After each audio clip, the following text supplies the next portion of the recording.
Good evening, boys and girls, and welcome back to another edition of Tucked In Tuesday. I hope you enjoyed reading with Mrs. Marks last week. I know I enjoyed getting to watch the video. This week we have another guest reader, and if you remember, Mrs. Marks read a clue and it says, I love cats and calendars. I wonder who that could be. Are you ready to find out? Hi, it's Mrs. Domka. I picked The Bad Dog. I love cats, and when I went to my town library, this was the book that I saw displayed, and it looks just like my cat Chloe. I hope you enjoy it. Bad Dog by Mike Bolt.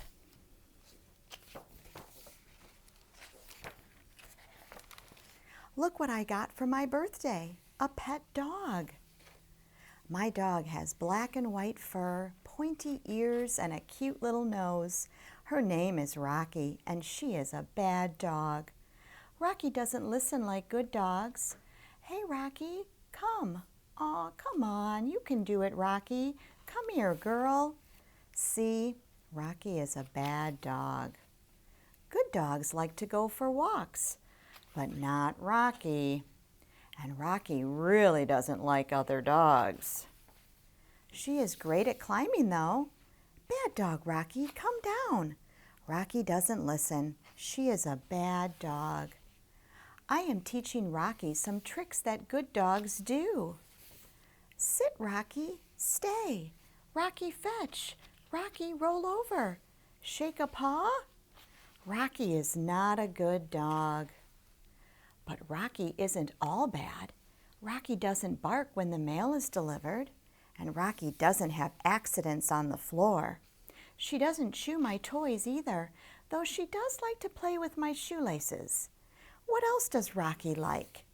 Rocky likes to sleep in the sun and sleep on Dad's chair and sleep on Mom's clothes. Rocky really likes to sleep.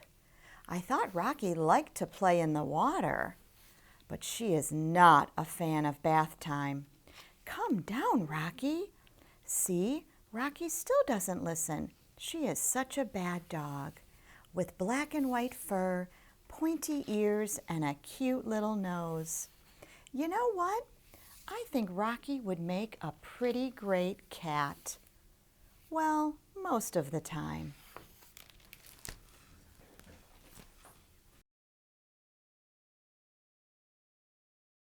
I hope you enjoyed Bad Dog. Hopefully the little girl will figure out that she really does have a beautiful cat.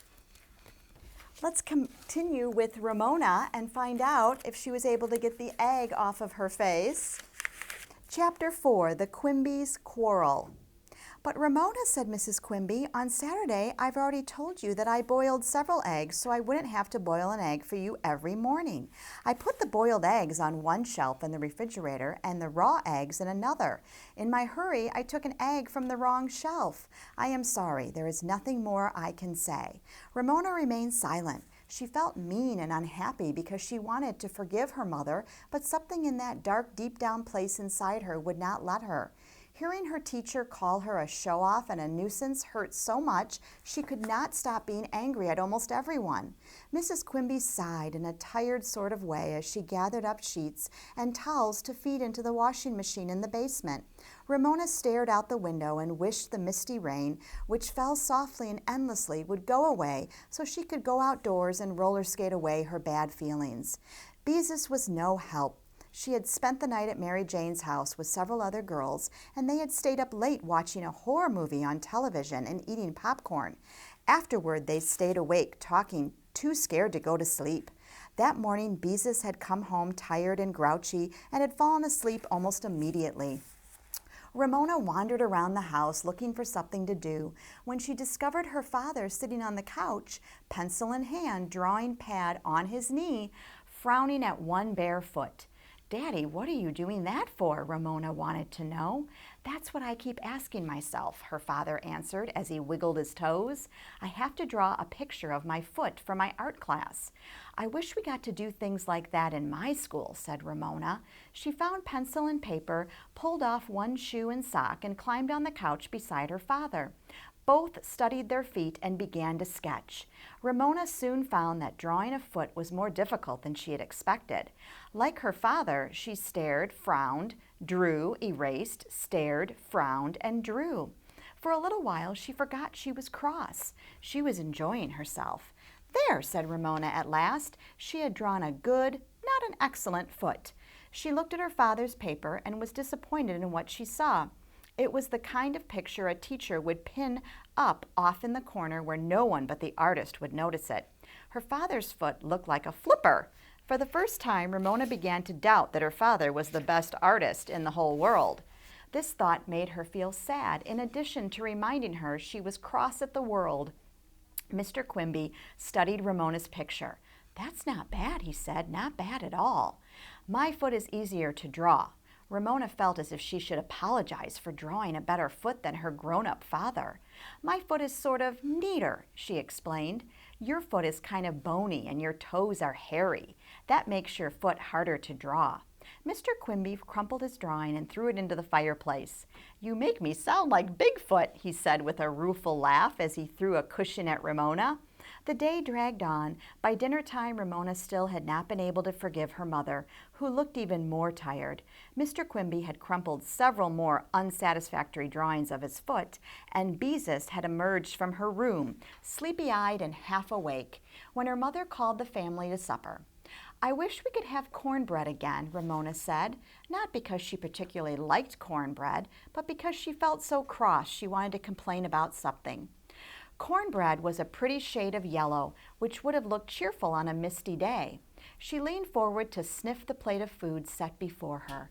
"Ramona," even though her father did not speak the words, his voice said, "We do not sniff our food in this house." Ramona sat up. Broccoli and baked potato, both easy to eat. Pot roast.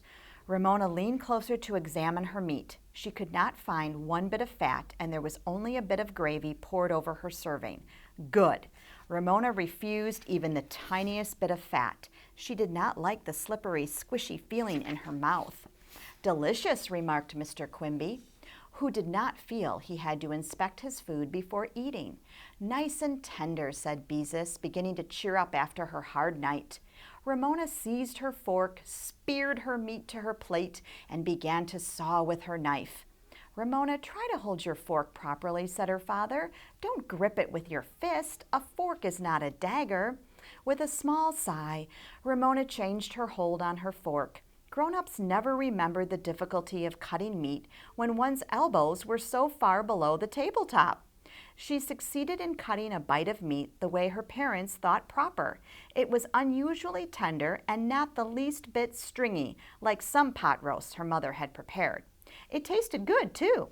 "Yummy," said Ramona, forgetting her anger. The family ate in contented silence until Beezus pushed aside her gravy with the side of her fork. Gravy was fattening, and although Beezus was slender, even skinny, she was taking no chances. "Mother," Beezus's voice was accusing, "this meat has a rough surface." "It does?" answered Mrs. Quimby innocently. Ramona understood her mother was trying to hide something when she saw her parents exchange their secret sharing glance. She too scraped aside her gravy. Beezus was right. One edge of her meat was covered with tiny bumps. "This meat is tongue!" Beezus pushed her serving aside with her fork. "I don't like tongue." "Tongue?" Like Beezus, Ramona pushed her meat aside. "Yuck," she said. "Girls, stop being silly." Mrs. Quimby's voice was sharp. "What do you mean you don't like tongue?" demanded Mr. Quimby. "You were just eating it and enjoying it." "But I didn't know it was tongue then," said Beezus. "I do not like tongue." "Me too," said Ramona. "All those yucky little bumps. Why can't we have plain meat?" Mrs. Quimby was losing patience. "Because tongue is cheaper, that's why. It's cheaper and it's nutritious." "You know what I think," said Mr. Quimby.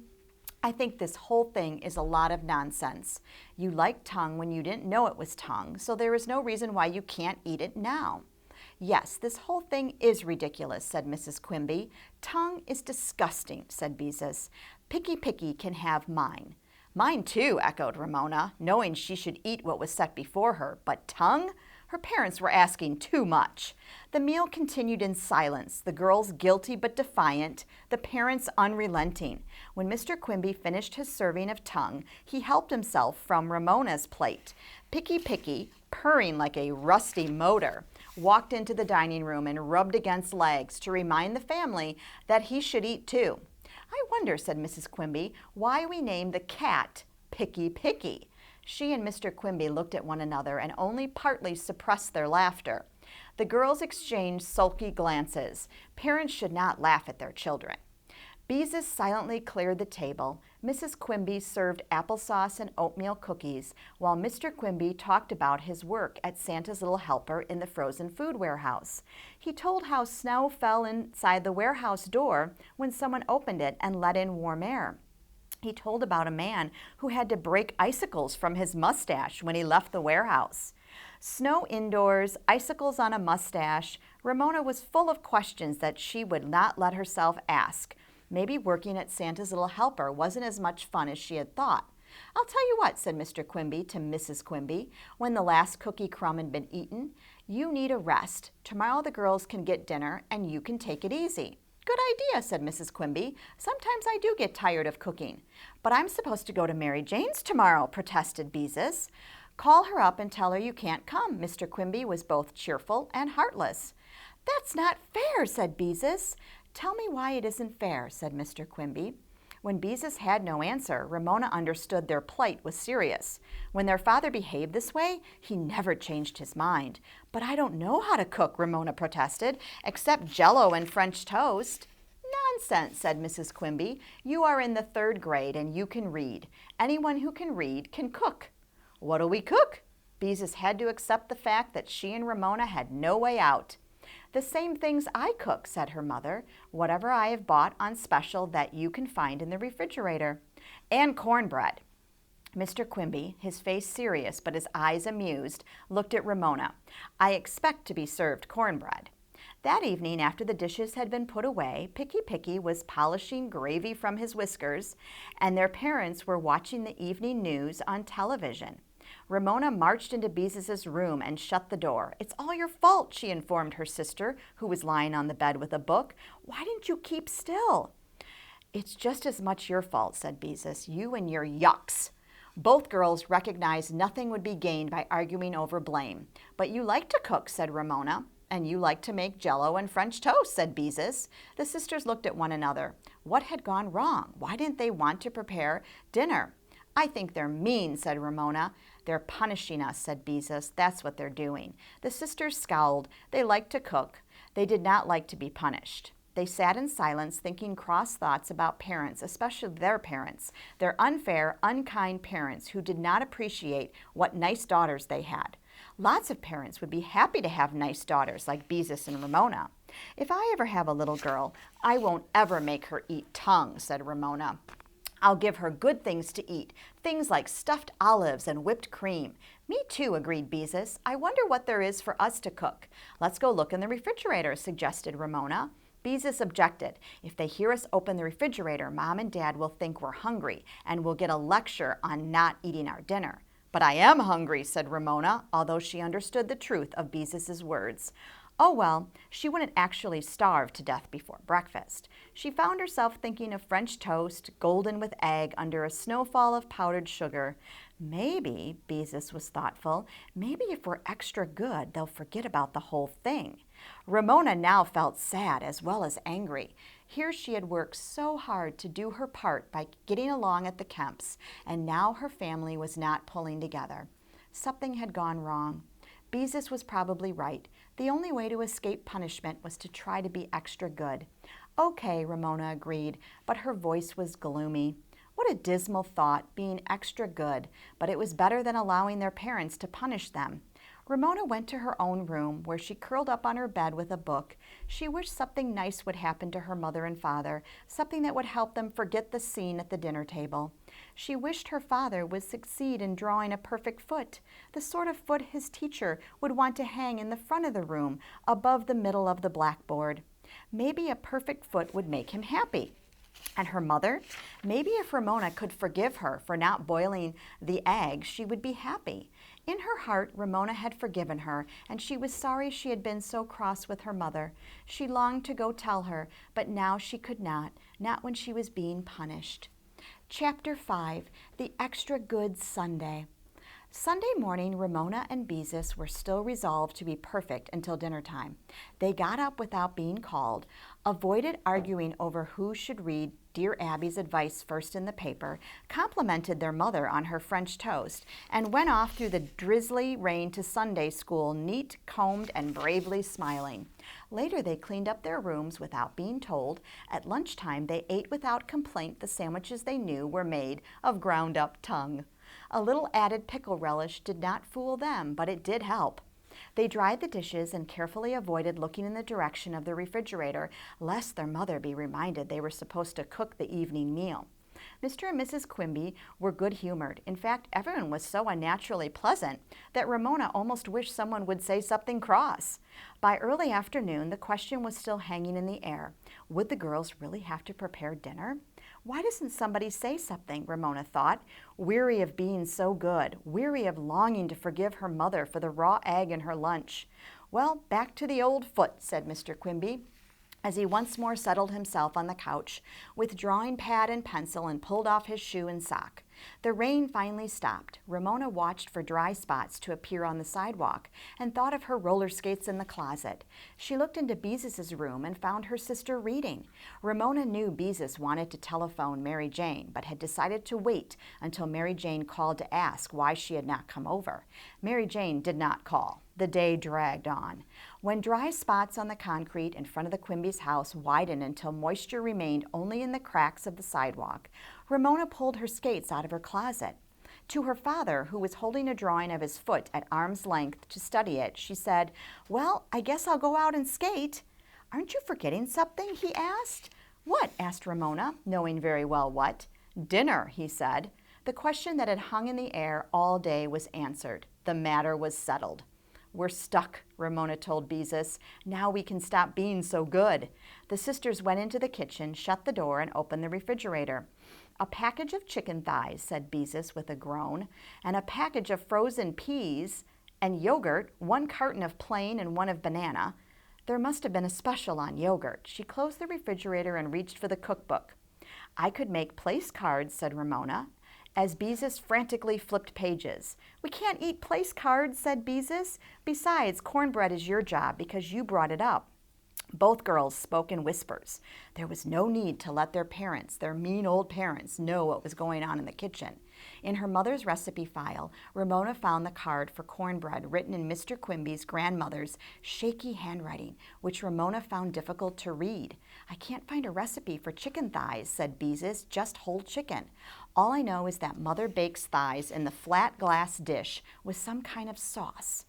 Mushroom soup mixed with something and with some kind of little specks stirred in." Ramona remembered that much from watching her mother. Beezus opened the cupboard of canned goods. "But there isn't any mushroom soup," she said. "What are we going to do?" "Mix up something wet," suggested Ramona. "It would serve them right if it tasted awful." "Why don't we make something awful?" asked Beezus, "so they will know how we feel when we have to eat tongue." What tastes really awful? Ramona was eager to go along with the suggestion, united with her sister against their enemy, for the moment, their parents. Beezus, always practical, changed her mind. "It wouldn't work. We have to eat it too, and they're so mean we'll probably have to do the dishes besides. Anyway, I guess you might say our honor is at stake because they think we can't cook a good meal." Ramona was ready with another solution. "Throw everything in one dish." Beezus opened the package of chicken thighs and stared at them with distaste. "I can't stand touching raw meat," she said as she picked up a thigh between 2 forks. "Do we have to eat the skin?" asked Ramona. "All those yucky little bumps." Beezus found a pair of kitchen tongs. She tried holding down a thigh with a fork and pulling off the skin with the tongs. "Here, let me hold it," said Ramona, who was not squeamish about touching such things as worms or raw meat. She took a firm hold on the thigh while Beezus grasped the skin with the tongs. Both pulled and the skin peeled away. They played tug-of-war with each thigh, leaving a sad-looking heap of skins on the counter and a layer of chicken thighs in the glass dish. "Can't you remember what little specks Mother uses?" asked Beezus.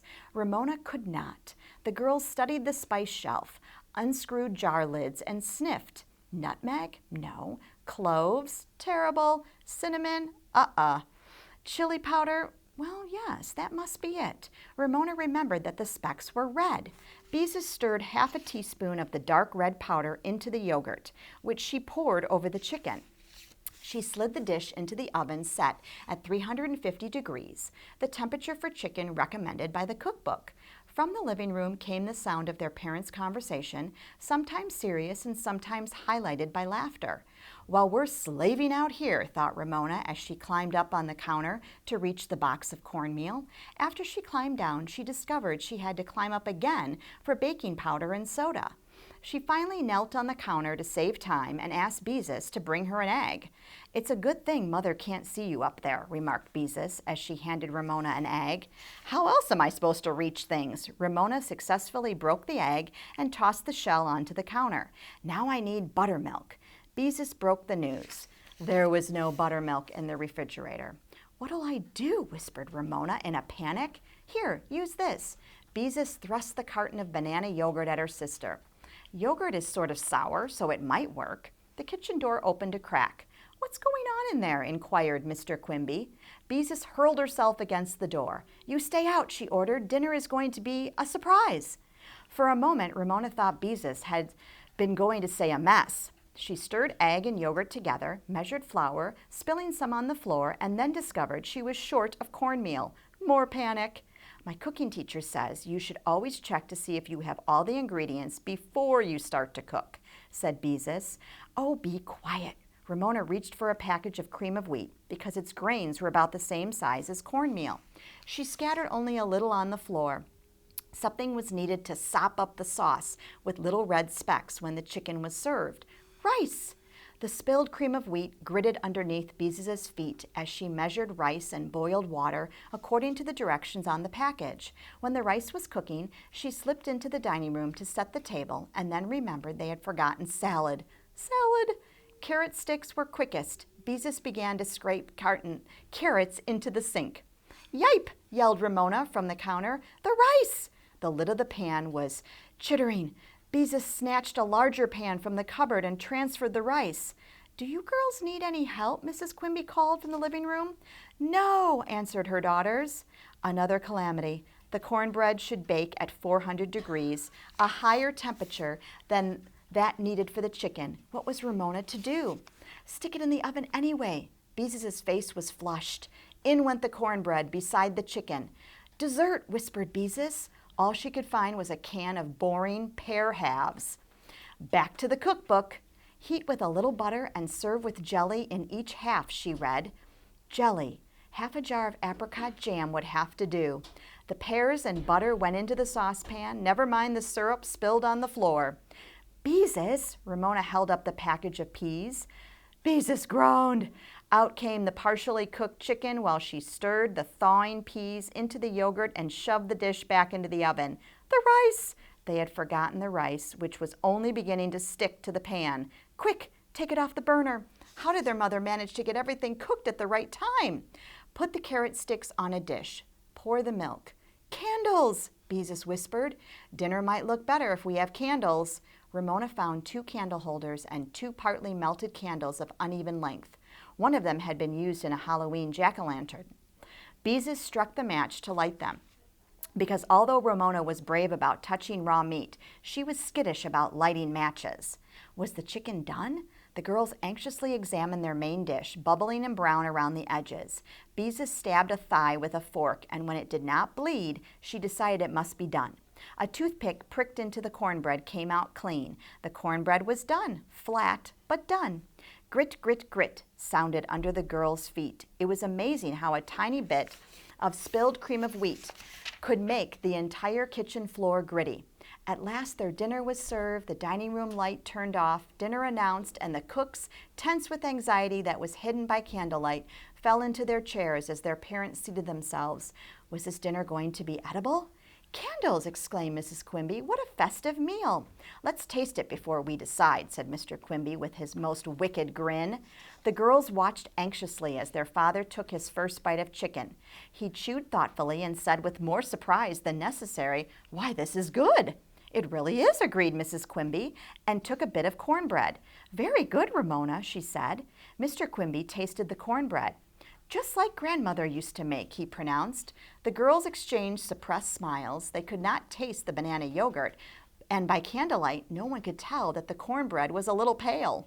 The chicken, Ramona decided, was not as good as her parents thought, or pretended to think, but she could eat it without gagging. Everyone relaxed, and Mrs. Quimby said chili powder was more interesting than paprika, and asked which recipe they had used for the chicken. Ramona answered, "Our own," as she exchanged another look with Beezus. "Paprika, those little specks in the sauce should have been paprika. We wanted to be creative," said Beezus. Conversation was more comfortable than it had been the previous evening. Mr. Quimby said he was finally satisfied with his drawing, which looked like a real foot. Beezus said her cooking class was studying the food groups everyone should eat every day. Ramona said there was this boy at school who called her Egghead. Mr. Quimby explained that Egghead was slang for a very smart person. Ramona began to feel better about Yard Ape.